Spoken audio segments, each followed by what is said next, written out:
I'd like to introduce myself to you today. My name is Jason Wray. I'm the Veteran Services Coordinator here. And on behalf of PNC, I want to say to everyone here that's a veteran or has family members that were veterans or you know a veteran, which is pretty much everyone. Thank you for attending today. Thank you for spending your Veterans Day with us. It's a great honor to have you here, and for those of you that served, we salute you today. Thank you so very much for all that you've done and your sacrifice. There's a few people that I would like to thank early on who have helped with this presentation today and this program, starting with an 11-year-old girl named Hope Weber, who made our slideshow presentation that was rolling as we came in. Hope was so extremely excited about being a part of our day, and she wanted to show her honor to veterans. She has two uncles that are both veterans, and she was extremely excited about being able to be a part of it. So we want to say thank you to Hope. We also want to say thank you to a group of people who have worked endlessly on trying to make this day a special day. So I'm going to read their names very quickly and give them some honor. First, Emily Wyatt, Mary Speece, Linda Naleb, Amanda Schacht, Shane Prance, Professor Tony Sindone, Professor Mark Smith, Dean of Students John Weber, and Vice Chancellor Paul McGinnis. If we could just give them a round of applause. They were making this a very special honor. At this time, I would like to introduce Chancellor Dworkin to come and speak to us. Most everyone here knows them. They are the Chancellor and his wife, his sweet wife, Nancy. They've done so much work to try to better the veteran experience here at Purdue North Central. They've worked tirelessly on the new building that you see out there that's coming up slowly but surely. It should be about 18 months. That's also going to house our new Veterans Center. And so that's in large part to their honor for them working to make it what it is today. So if you wouldn't mind giving a warm welcome to Chancellor Dworkin.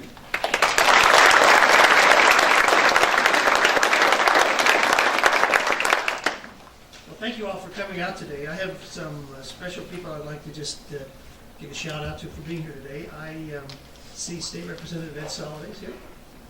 And I see State Representative Scott Pelanth is over there, so say hi to Scott. I didn't know, is Senator Jimmy Arnold here? He said he was going to be here. I didn't see him. But, and I noticed Mayor Blair Milo's here. Where's the mayor? Here over there. Welcome, Mayor. Also from our PNC Advisory Board, my good friend Dr. Wray Cohen is here.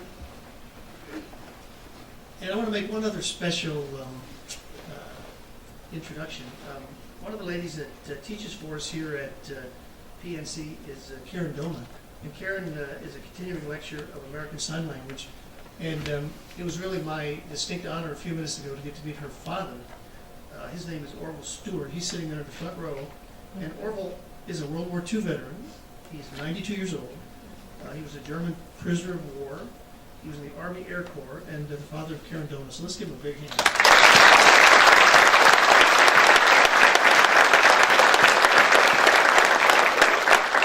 Thank you for your service, sir. Welcome to Purdue University North Central. This is our annual recognition of Veterans Day. I'm really honored to be able to say a few words today. We're here today to honor our service members and to remember the sacrifices that they've made and the courage it takes to defend honor, duty, and country. The writer Michael de Montaigne once said, quote, "Valor is stability, not of legs and arms, but of courage and of the soul." Thinking of the heroes who join us in this group today and those who are here only in spirit, a person can't help but feel awed by the enormity of what we encounter. We stand in the midst of patriots and the family and friends of those who have nobly served. So at this time, I'd like to ask all the service members and veterans who are here today to please stand. Thank you all for answering the call to duty, and you've made our armed forces the most respected in the world. Let's give them a big hand.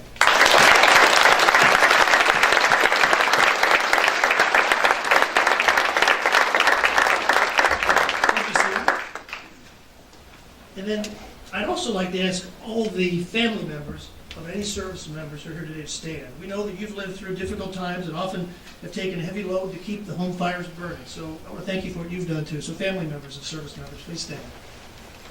Let's give them a big round.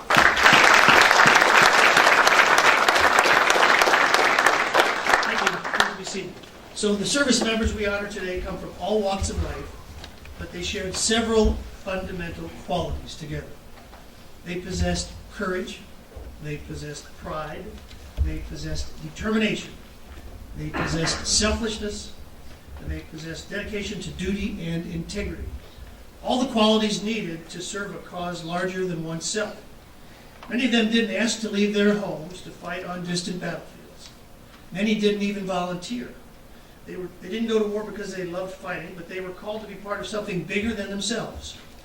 They were probably ordinary people who responded in extraordinary ways in extreme times. They rose to the nation's call because they wanted to protect a nation which has given them and us so very much every day of our lives. So since the first shots at Lexington and Concord were fired and our Revolutionary War began, American men and women have been answering the call to duty for our nation. Millions of Americans have fought and died on battlefields here and abroad to defend our freedoms and our way of life. Today our troops continue to make the ultimate sacrifice, and even as we lose troops, more Americans step forward to say, I'm ready to serve, every day. They follow in the footsteps of generations of fine Americans. Veterans Day was originally called Armistice Day, and was originally designated as a day to celebrate the end of World War I. The First World War ended November the 11th, 1918. I was thinking 4 years from now, it'll be 100 years since the end of World War I. That seems pretty amazing.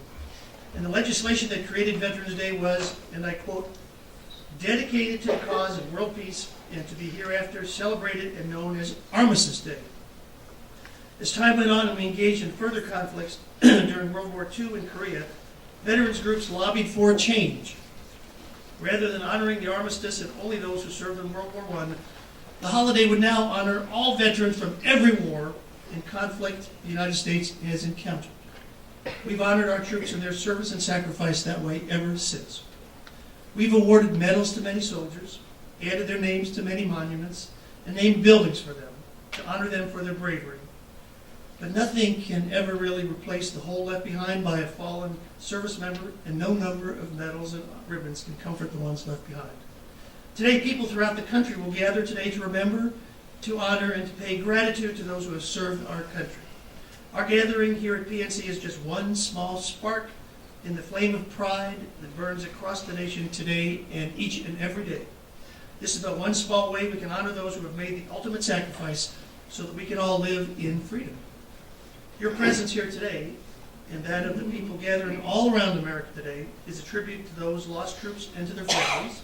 It's a way to say that we remember, from the soldiers who shivered and starved through the winter at Valley Forge, to the doughboys crouched in the muddy trenches of France, to the platoon who patrolled the hazy, humid jungles of Vietnam, and to the young men and women patrolling the mountains of Afghanistan, we remember and honor them all today. So, as you can see, the flag of America still stands strong, firm, and beautiful. So thanks to all the enormous efforts and the innumerable sacrifices made by millions of our veterans. This is true today. Today we salute all the veterans, and I want to say God bless you, veterans, to you and your families. God bless our troops, and God bless the United States of America. Thank you all very much.